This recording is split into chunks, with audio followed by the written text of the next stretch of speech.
दोस्तों नमस्कार। मैं ज्योतिषाचार्य एडी शास्त्री और आपके अपने YouTube चैनल नक्षत्र एस्ट्रो वर्ल्ड में मैं आप सभी का सादर अभिवादन करता हूं।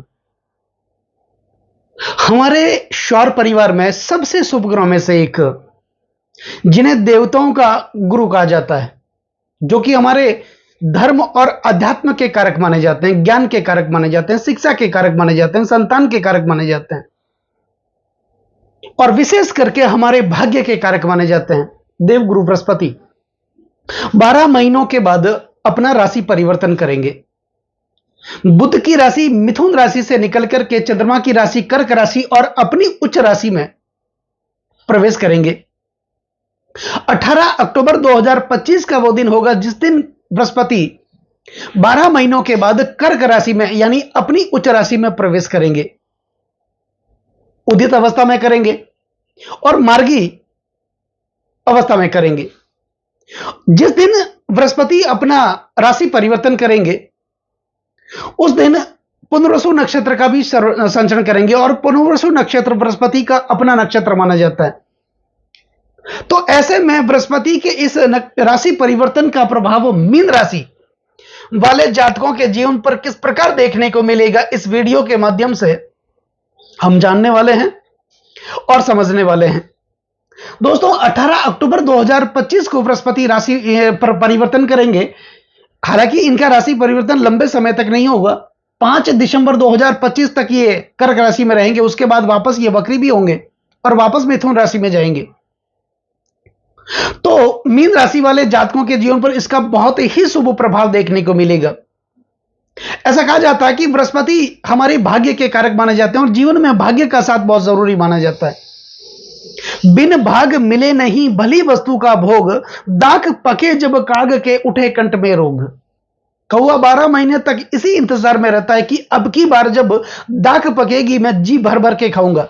और जैसे ही दाक पकने की स्थिति में होती है, परम पिता परमात्मा उस कौए के गले में एक ऐसा रोग डाल देते हैं वो खा भी नहीं सकता। और अगर ऐसा रोग उसके गले में नहीं डालते तो वो इतना बिगाड़ करता कि किसी के हाथ आने ही नहीं देता। तो कहा जाता है समय से पहले और भाग्य से अधिक किसी को कुछ नहीं मिलता। तो ऐसे में बृहस्पति राशि परिवर्तन करेंगे और मीन राशि वाले जातकों के लिए यह पंचम भाव में, जो कि त्रिकोण भाव सबसे शुभ भाव यह भी माना जाता है, तो त्रिकोण भाव में अपनी उच्च राशि कर्क राशि में यह 5 दिसंबर 2025 तक रहेंगे। दोस्तों बृहस्पति भाग्य के कारक माने जाते हैं और भाग्य का साथ जीवन में बहुत जरूरी है। तो पंचम भाव विद्या बुद्धि व संतान का भाव माना जाता है। पंचम भाव आकस्मिक धन प्राप्ति का भाव माना जाता है। पंचम भाव संतान का भाव माना जाता है। पंचम भाव शिक्षा का भाव माना जाता है। धर्म और अध्यात्म का भाव माना जाता है और पंचम भाव के कारक स्वयं देवगुरु बृहस्पति को ही माना जाता है। तो ऐसे में जो लोग अविवाहित हैं उनके लिए विवाह के प्रस्ताव भी आएंगे। आकस्मिक धन प्राप्ति भी देखने को मिलेगी। अब मीन राशि वाले जातकों के लिए शनिदेव की 7.5 का यह द्वितीय चरण चल रहा है। अब शनिदेव कर्म के कारक माने जाते हैं, वही बृहस्पति भाग्य के कारक माने जाते हैं। तो ऐसा कर्म ही किस काम का जिसमें भाग्य ना जुड़ा हो। कर्म तो हर कोई करता है, मेहनत हर कोई करता है, लेकिन मेहनत के साथ भाग्य का जुड़ना बहुत जरूरी है। तो बृहस्पति 7.5 से राहत देने के लिए यह अपना राशि परिवर्तन करेंगे और पंचम भाव में करेंगे। हालांकि अपनी उच्च राशि कर्क राशि में यह प्रवेश करेंगे। तो जो लोग अविवाहित हैं विवाह के प्रस्ताव भी आएंगे। विवाह के लंबे समय के बाद संतान प्राप्ति नहीं हो रही थी उनके लिए संतान प्राप्ति के योग भी बनेंगे। जिनकी सगाई नहीं हो रही थी उनके सगाई के भी योग बनेंगे। आकस्मिक धन प्राप्ति भी यहां पर देखने को मिलेगी। अब यह भाव संचित कर्म का भाव माना जाता है। जो मेहनत आपने की उस मेहनत का पूर्ण परिणाम पूर्ण फल यह बृहस्पति आपको देने वाले हैं। पंचम भाव विद्या बुद्धि व संतान का भाव माना जाता है। तो बुद्धि की दृष्टि से एक बौद्धिक क्षमता का आपके अंदर विकास होगा। उच्च शिक्षा के लिए अगर आप विदेश भी जाना चाहते हैं तो यह जो राशि परिवर्तन है बृहस्पति का बहुत अच्छा है। आपके अंदर एक धार्मिक प्रवृत्ति देखने को मिलेगी। परम पिता परमात्मा के प्रति एक विश्वास आपका कायम होगा और यकीन मानिए जब भी जीवन में परम पिता परमात्मा का सानिध्य प्राप्त होता है आस्था बढ़ती है, वहीं से एक अच्छे जीवन की शुरुआत हो जाती है।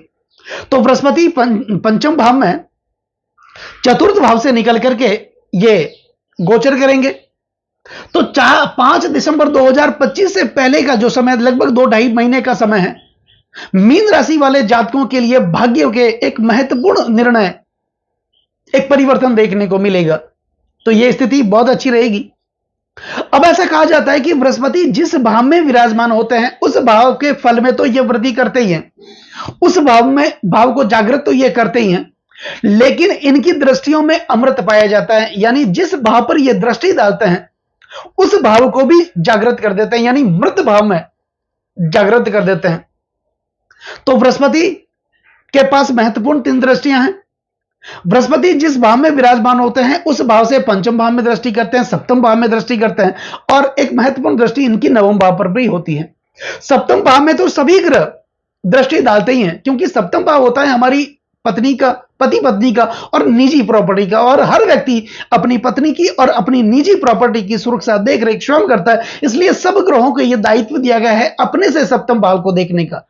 लेकिन इसके अतिरिक्त बृहस्पति को 2 महत्वपूर्ण दृष्टियां दी गई हैं, पंचम दृष्टि और नवम दृष्टि। अब बृहस्पति राशि परिवर्तन करके मीन राशि वाले जातकों के लिए यह पंचम भाव में विराजमान होंगे, तो इनकी पंचम दृष्टि यहां से होगी आपके भाग्य भाव पर।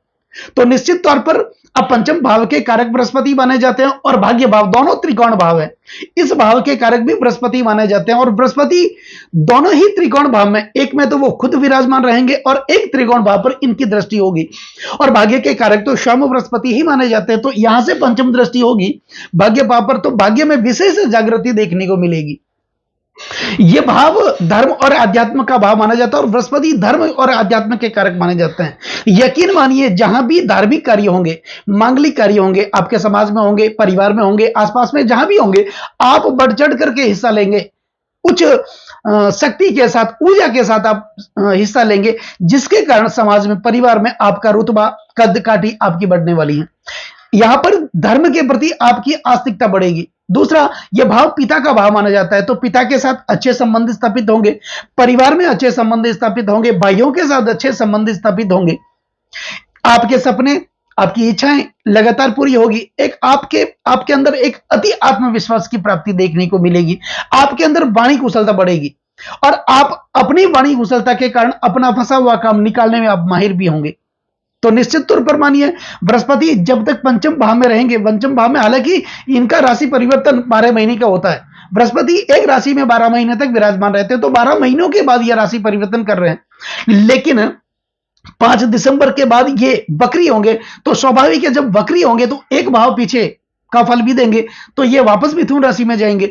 लेकिन जब तक ये पंचम भाव में रहेंगे तब तक मीन राशि वाले जातकों के जीवन पर एक अति उत्साह की प्राप्ति भी देंगे, आपका नेटवर्क भी बढ़ेगा, धर्म और आध्यात्म के प्रति आपकी आस्तिकता बढ़ेगी, आप एक अच्छी ऊर्जा के साथ आगे बढ़ने का प्रयास करेंगे, आपके अंदर वाणी कुशलता भी बढ़ेगी। तो यहां से पंचम दृष्टि होगी भाग्य भाव पर, तो भाग्य में विशेष जागृति देखने को मिलेगी, भाग्य का साथ भी देखने को मिलेगा, भाग्य में जो रुकावटें आ रही थी वो रुकावटें भी आपकी दूर होगी।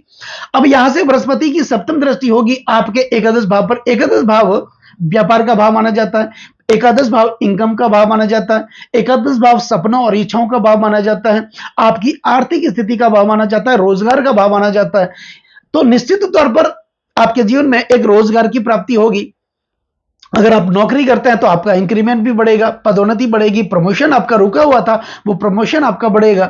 और शिक्षा के लिए तो ये स्थिति बहुत अच्छी ही आपकी रहने वाली है, आपके सपने, आपकी इच्छाएं वो भी पूरी होगी, आपकी आर्थिक स्थिति कुल मिलाकर के अच्छी होगी, आय के नए नए संसाधन आपके लिए विकसित होंगे, इंक्रीमेंट के नए नए साधन आपके लिए विकसित होंगे।